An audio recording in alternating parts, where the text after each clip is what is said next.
இந்தியாவின் முன்னணி விமான சேவை நிறுவனமான இண்டிகோ தனது சர்வதேச விமான போக்குவரத்து சேவையை ஐரோப்பிய நாடுகளுக்கு விரிவுபடுத்தும் நோக்கில் முக்கிய மைல்கல்லை எட்டியுள்ளது. கிரேக்க நாட்டின் தலைநகரான ஏதென்ஸ் நகருக்கு இண்டிகோ விமானம் தனது முதல் பயணத்தை வெற்றிகரமாக தொடங்கியது.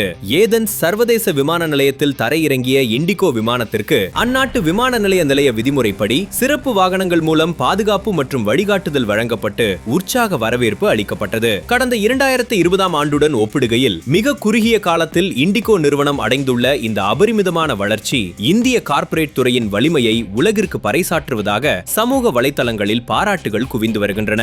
இந்தியாவிலிருந்து ஐரோப்பாவிற்கு செல்லும் பயணிகளுக்கு இண்டிகோவின் இந்த புதிய சேவை மிகவும் பயனுள்ளதாக அமையும் என்று எதிர்பார்க்கப்படுகிறது. சொந்த நாட்டு நிறுவனமான இண்டிகோ ஐரோப்பிய வான்வெளியில் பறப்பது இந்திய விமான போக்குவரத்து துறையில் ஒரு புதிய சகாப்தமாக பார்க்கப்படுகிறது.